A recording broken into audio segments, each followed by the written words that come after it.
नमस्कार। आप सब लोगों का बहुत बहुत स्वागत है आपके अपने YouTube चैनल CS आप पर। मैं हूं गौरव आर्या।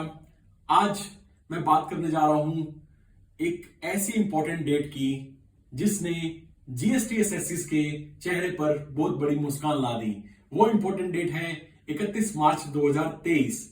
हाँ जी, ये वही डेट है जब गवर्नमेंट ने एमनेस्टी स्कीम के फॉर्म में कम से कम 6 नोटिफिकेशंस निकाले जिसमें बहुत बड़ी राहत मिली है टैक्स पेयर्स को। अब मैं बात करता हूं इन नोटिफिकेशंस में था क्या, समराइज्ड फॉर्म में हम बात करेंगे। टोटल 6 नोटिफिकेशन में 3 नोटिफिकेशन रिलेटेड है रिटर्न से, एक नोटिफिकेशन बात करता है assessment order under best judgement assessment, एक नोटिफिकेशन बात करता है टाइम लिमिट्स अंडर जीएसटी और एक नोटिफिकेशन बात करता है रिगार्डिंग कैंसिलेशन ऑफ रजिस्ट्रेशन। तो रिटर्न से रिलेटेड जो 3 नोटिफिकेशन है, सबसे बड़ी राहत मिलती है सबसे पहली कॉम्पोजिशन स्कीम में जो डीलर्स हैं उनके लिए। जिन लोगों ने 31 मार्च 2022 तक अपनी रिटर्न फाइल नहीं करी है, जिन कॉम्पोजिशन डीलर्स ने 31 मार्च 2022 तक अपनी रिटर्न फाइल नहीं करी है, अब उनके लिए गोल्डन अपॉर्चुनिटी है। अप्रैल से जून 2023 के बीच में, अप्रैल 23 से जून 2023 के बीच में अगर अपनी रिटर्न वो फाइल कर देते हैं और उनकी टैक्स लायबिलिटी नील है तो उनको कोई फाइन नहीं देना, नो फाइन। और अगर टैक्स लायबिलिटी है तो 250 रुपए सीजीएसटी के और 250 रुपए एसजीएसटी की, टोटल 500 रुपए लेट फी भरकर वो अपनी रिटर्न फाइल कर सकते हैं। ध्यान रखिए, ये पर रिटर्न है लेट फीस। दूसरी स्कीम, दूसरा नोटिफिकेशन बात करता है जीएसटीआर 10 के बारे में। नंबर हम लोग कैंसिलेशन के लिए डालते हैं, कैंसिलेशन रिक्वेस्ट भी अप्रूव हो जाती है, या कभी कभी डिपार्टमेंट सीओ ऑटो कैंसिल कर देता है नंबर, लेकिन हम एक कंप्लाइंस करना भूल जाते हैं, वो है फाइल करना अपनी जीएसटीआर 10 जिसको बोलते हैं फाइनल रिटर्न। अब जिन लोगों ने अभी तक अपनी जीएसटीआर 10 फाइल नहीं की है वो सिर्फ मात्र 1000 रुपए भरकर, 500 रुपए सीजीएसटी में, 500 रुपए एसजीएसटी में भरकर अपनी जीएसटीआर 10 फाइल कर सकते हैं। जो पहले फाइन लगता था 25,000 रुपए का, अब वो ना लग के सिर्फ फाइन लगेगा 1000 रुपए का। तो ये बहुत बड़ी राहत है जीएसटीआर 10 में। अब तीसरी बड़ी राहत है जीएसटीआर 9 में। एनुअल रिटर्न जिन लोगों ने आज तक फाइल नहीं करी है उनके लिए भारत सरकार ने पहले 4 साल के लिए, जीएसटी के पहले 4 साल के लिए, सन 2017-18, जुलाई 17 से जीएसटी आया था, तो जुलाई 17 से मार्च 2018 तक, फिर 18-19, 19-20, 20-21 और 21-22, इन 5 सालों के लिए रिटर्न वो फाइल कर सकते हैं मात्र 10,000 रुपए देके। 5,000 सीजीएसटी में, 5,000 एसजीएसटी में लेट फीस आप पे कीजिए और पहले की तरह जो 50,000 की फाइन लगता था वो ना भर के सिर्फ 10,000 रुपए में आप अपना जीएसटी 9 फाइल कर सकते हैं। एक करेक्शन है इसमें, 10,000 दोनों में, 10,000 सीजीएसटी, 10,000 एसजीएसटी, नॉट 5,000। उसके बाद फ्रॉम फाइनेंशियल ईयर 22-23 ऑनवर्ड्स अब रेशनलाइज हो गई है। अब फाइन जो 25,000 का दोनों एक्ट में था वो नहीं रहा, अब स्लैब बना दिए गवर्नमेंट ने।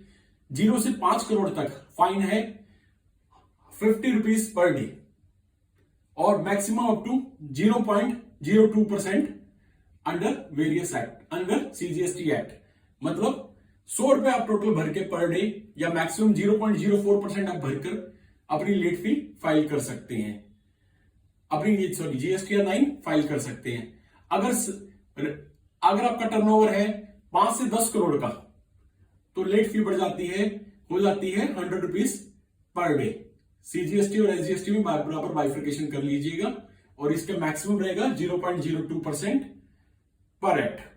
फिर अगर टर्नओवर है 20 करोड़ से ऊपर की तो उस केस में फाइन थोड़ा सा ज्यादा है, फाइन है 200 रुपीज पर डे, 100 रुपए दोनों एक्ट में, 100 रुपए दोनों एक्ट में, मैक्सिमम 0.50%। ध्यान दीजिएगा यहां पर आधा परसेंट है, पहले था 0.04% प्रीवियस स्लैब में। तो ये था जीएसटीआर 9 के बारे में, जीएसटीआर 9 के एमनेस्टी के बारे में। तीनों रिटर्न हमने डिस्कस कर ली हैं। अब बात करते हैं टाइम लिमिट्स के बारे में। सेक्शन 73 नॉन फ्रॉड के केसेस में टाइम लिमिट्स जो थी गवर्नमेंट ने एक्सटेंड कर दी हैं। 2017-18 का अगर केस है, 17-18 का फाइनेंशियल ईयर है, तो उस केस में अब जो नोटिस इशू हो सकते हैं वो इशू हो सकते हैं 31 दिसंबर 2023 तक, 31 दिसंबर 2023। उसके बाद फाइनेंशियल ईयर 18-19 के लिए नोटिस जो इश्यू हो सकते हैं वो इश्यू हो सकते हैं 31 मार्च 2024 तक। नेक्स्ट फाइनेंशियल ईयर 19-20 के लिए नोटिस इश्यू हो सकते हैं सेक्शन 73 में 30 जून 2024 तक। तो नोट टाइम लिमिट्स बढ़ा दी गई है नोटिस इश्यू करने की।